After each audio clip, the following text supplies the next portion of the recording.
కామారెడ్డి జిల్లా మాచారెడ్డి మండలంలో ఉద్రిక్తత ఏర్పడింది. దేవునిపల్లి ఇసాయిపేట గ్రామాలకు చెందిన రెండు వర్గాల మధ్య వివాదం చెలరేగింది. చెరువులో చేపలు పట్టడంపై వివాదం తలెత్తింది. చేపలు పట్టే హక్కు తమదంటే తమదని ఇరు వర్గాలకు చెందిన వారు వాగ్వాదానికి దిగారు.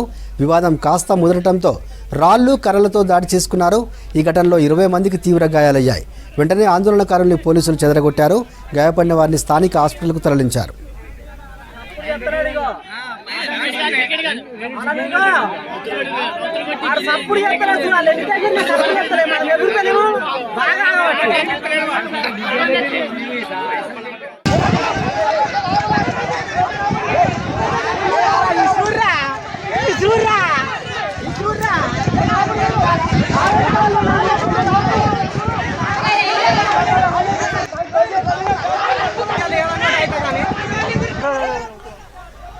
కామారెడ్డి జిల్లా మాచారెడ్డి మండలంలో ఉద్రిక్తత ఏర్పడింది. దేవునిపల్లి ఇసాయిపేట గ్రామాలకు చెందిన రెండు వర్గాల మధ్య వివాదం చెలరేగింది. చెరువులో చేపలు పట్టడంపై వివాదం తలెత్తింది. చేపలు పట్టే హక్కు తమదంటే తమదని ఇరు వర్గాలకు చెందిన వారు వాగ్వాదానికి దిగారు. వివాదం కాస్త ముదరటంతో రాళ్లు కర్రలతో దాడి చేసుకున్నారు. ఈ ఘటనలో 20 మందికి తీవ్ర గాయాలయ్యాయి. వెంటనే ఆందోళనకారుల్ని పోలీసులు చెదరగొట్టారు. గాయపడిన వారిని స్థానిక హాస్పిటల్కు తరలించారు.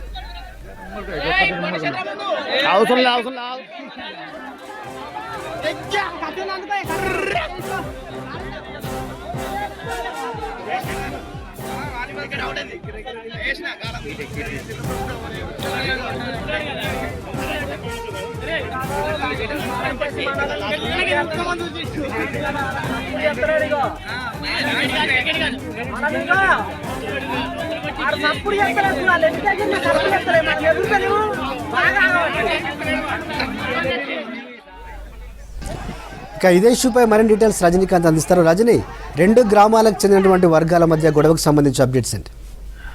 సాకేత్ కామారెడ్డి జిల్లాలో ఇటు మాచారెడ్డి మండలం ఈసాయిపేట గ్రామం, దాంతో పాటు పక్కన ఉన్నటువంటి దేవునిపల్లి గ్రామానికి మంతాని దేవునిపల్లి గ్రామాల మధ్య గ్రామస్తుల మధ్య తీవ్ర ఘర్షణ జరిగింది. ఇది ఉదయం చేపలు పట్టే విషయంలో రెండు వర్గాలకు చెందినటువంటి కమ్యూనిటీస్ మధ్య, రెండు సామాజిక వర్గాల మధ్య యొక్క గొడవ జరిగినట్టుగా పోలీసులు చెప్తున్నారు. ఇరు వర్గాల పైన కూడా పోలీసులు నమోదు చేసినట్టుగా చెప్తున్నారు. మాచారెడ్డి మండలం ఈసాయిపేట గ్రామ చెరువులో చేపలు పట్టేందుకు ఆ గ్రామానికి చెందినటువంటి బెస్తా కులస్తులు అక్కడికి చేరుకున్నారు. అయితే ఇదే క్రమంలో పక్కన ఉన్నటువంటి మంతాని దేవునిపల్లి గ్రామానికి చెందినటువంటి ముదిరాజు కులస్తులు కూడా ఈ యొక్క చేపలు పట్టేందుకు అదే చెరువుకు వెళ్లారు. ఈ క్రమంలో ఈ చెరువు తమదంటే తమదంటూ, తమకే హక్కు ఉందంటూ ఇరు గ్రామాలకు సంబంధించినటువంటి ఈ వర్గాలు ఏవైతున్నాయో వీరంతా కూడా గొడవకు దిగారు. ఈ క్రమంలోనే ఇరు వర్గాలు ఒకరిపై ఒకరు రాళ్లు రువ్వుకున్నారు, కర్రలతో దాడి చేసుకున్నారు. ఈ ఘర్షణలో ఇరు గ్రామాలకు సంబంధించినటువంటి ఇరు సామాజిక వర్గాలకు చెందినటువంటి దాదాపు 20 మందికి కూడా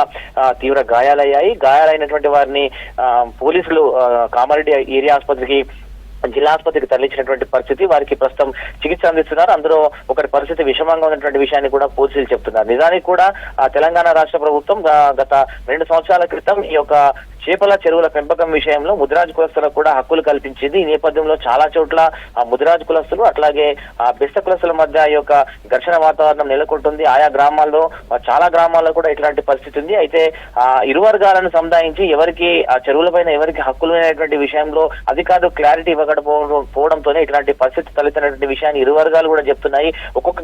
చాలా గ్రామాల్లో ఒకటికి మించి చెరువులు ఉన్నాయి. సో అట్లా ఉన్నప్పుడు ఒక చెరువును ఒక కులస్తులకు, ఒక చెరువును మరో కులస్తులకు ఇస్తే ఇట్లాంటి ఇబ్బందులు అనేటువంటి విషయాన్ని చెప్తున్నారు. కానీ ఎక్కడైతే ఇరు గ్రామాలకు సంబంధించి శివార్లో ఏదైతే ఒకటే చెరువు ఉంటుందో అట్లాంటి గ్రామాల్లో మాత్రం తీవ్ర ఘర్షణలు జరుగుతున్నాయి. ఆ క్రమంలోనే ఈ ఘర్షణ జరిగినట్టుగా కూడా పోలీసులు చెప్తున్నారు. జరిగినటువంటి ఘటన మీద పూర్తి స్థాయిలో పోలీసులు విచారణ చేస్తున్నామని చెప్తున్నారు. ప్రస్తుతం ఇరు వర్గాల మీద ఇరు సామాజిక వర్గాలకు సంబంధించినటువంటి వ్యక్తుల మీద అయితే కేసులు నమోదు చేసి పోలీసులు దర్యాప్తు చేస్తున్నట్టుగా తెలుస్తుంది. సాకేత్. Right, okay Rajani.